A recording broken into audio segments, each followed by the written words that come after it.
Să continuăm. Deci ne aflam în 2007. La momentul respectiv aveam copiii mici. Andreea avea 3 ani și Delia avea 1 an. Și mă tot gândeam că mai am doar 1 an la dispoziție până se termină concediul postnatal. Și oare ce voi face? Pentru că nu mă încânta prea tare ideea de a mă întoarce la jobul pe care îl aveam în acel moment. Dar nu reușeam să aflu prea multe despre flori, rămăsese așa undeva suspendată toată povestea. Descoper la un moment dat Eurocor. Probabil unii dintre voi își amintesc de acea firmă de cursuri Eurocor. Și găsesc, ăla a fost primul curs cumpărat de mine, curs de design floral sau aranjamente florale, nu mai țin exact cum se numea. Era așa o colecție de caiete. Știu că am dat ceva bani la momentul ăla, dar nu era primul curs pe care mi-l cumpăram, pentru că îmi cumpărasem înainte și tot felul de alte cursuri, din tot felul de domenii,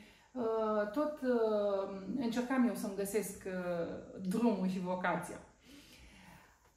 Bun. Și am fost destul de dezamăgită de curs, pentru că era plin de botanică, foarte interesantă botanica, nimic de zis, și chiar îmi pare rău că nu o știu la momentul ăsta așa cum...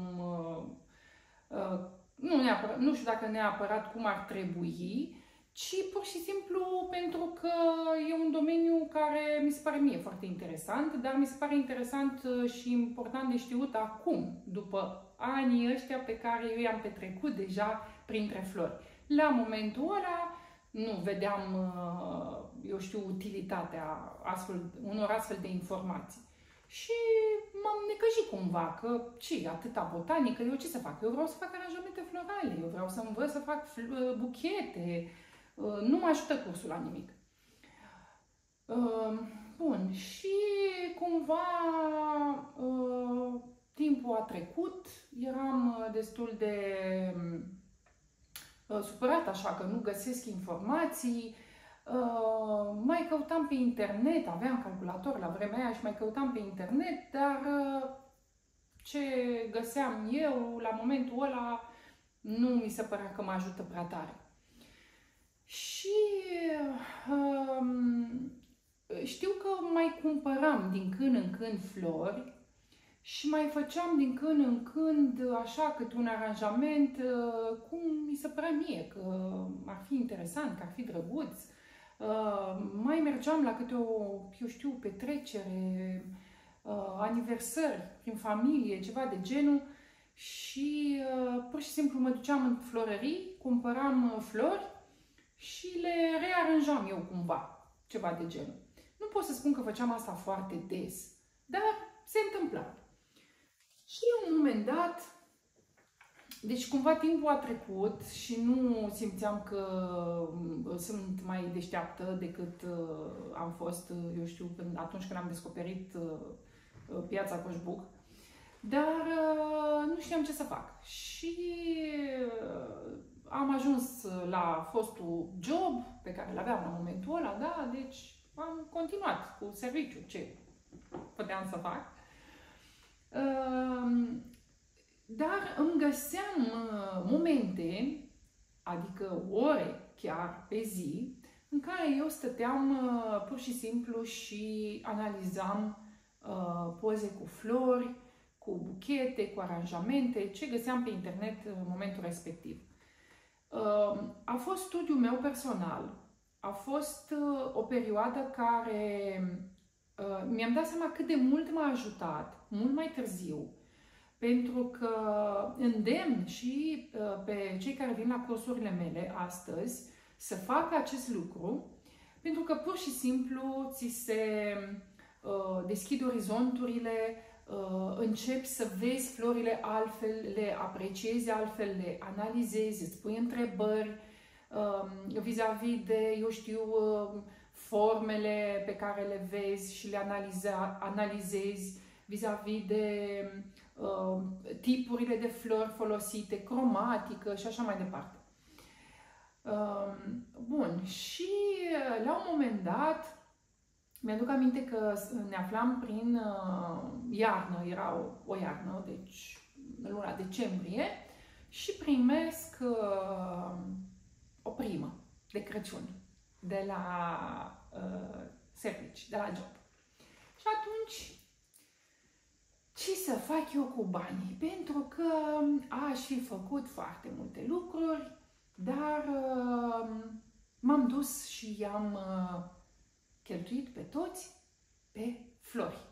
Pur și simplu, din florărie în florărie, mi-am cumpărat ce mi se părea mie interesant, drăguț. Una de aia, două de alea, trei de alea și tot așa. M-am dus, mi-am cumpărat niște vase micuțe, nu știu de unde, nu mi-amintesc, burete, cred că mi-am luat de la Coșbuc, cred, dar nu mai sunt sigură. Și știu că am stat în bucătărie vreo 4 ore, nu m-am ridicat de pe scaun. Fetele micuțe tot se jucau pe lângă mine, că nu înțelegeau ce tot fac acolo de nu mai termin. Și am făcut eu prima mea colecție de Crăciun. Ce să spun, la cunoștințele pe care le aveam la momentul respectiv, cred că am făcut niște produse destul de reușite. Dar, desigur, aveau o serie întreagă de greșeli.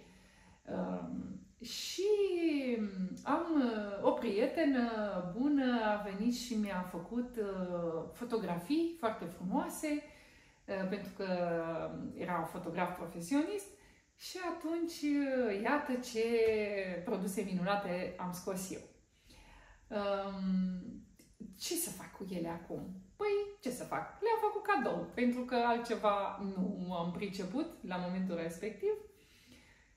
Feedback-urile au fost wow, foarte bine primite creațiile mele, ceea ce, desigur, m-a făcut să am mai mult curaj. Și deci cumva acum eram încântată că hai că mă descurc, eu știu eu ce trebuie să fac. Și în plus, cum m-am simțit. Deci asta a contat pentru mine în acel moment atât de mult. Cum m-am simțit eu făcând acele produse. Și asta e cu plus și minus. O să-ți explic imediat. Am mai trecut puțin timp.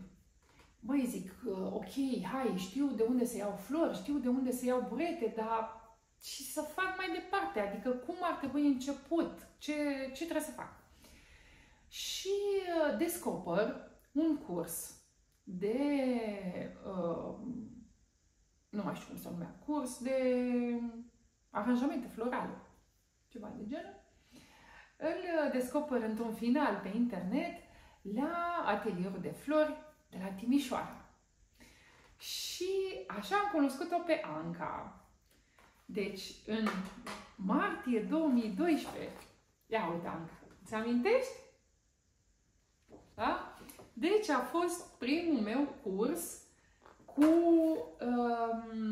fizic, da? Deci cu participare fizică și cu multe flori așa și cu un trainer.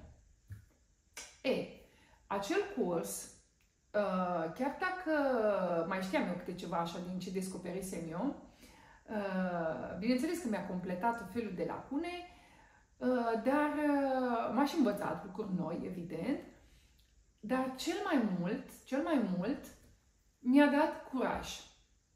Mi-a dat curaj să fac și eu mai mult decât făceam la momentul ăla, adică nu mare lucru. Bun, n-am mai trecut mult timp de la acel curs și m-am hotărât să-mi dau demisia. Deci m-am dus la șeful meu, am spus că vreau să plec pentru că eu o să-mi fac o afacere cu flori. Foarte încântată, foarte fericită eram, simțeam că l-am prins pe Dumnezeu de un picior pentru că în sfârșit făceam ceva ce îmi plăcea cu adevărat. Care a fost primul meu produs? Păi, inspirată cumva de fetițele mele, după discuții cu prietena fotograf, ne-a venit ideea atelierelor de creație florală pentru copii. Deci, atelierele de creație florală pentru copii au fost primul meu produs. Primul bon fiscal tăiat a fost pe acest produs. Se întâmpla în vara lui 2012 acest lucru. Deci de la momentul încolțirii ideii de a lucra ceva cu flori și până la momentul în care eu am avut curaj să acționez mai concret, au trecut 5 ani. Mi se pare că a durat cam mult. Nu ai nevoie de atât de mult ca să faci niște pași în acest domeniu, ca să evoluezi cumva. Dar așa a fost drumul meu. Pentru tine astăzi însă poate fi mult mai simplu. De ce? Pentru că mă ai pe mine. Da.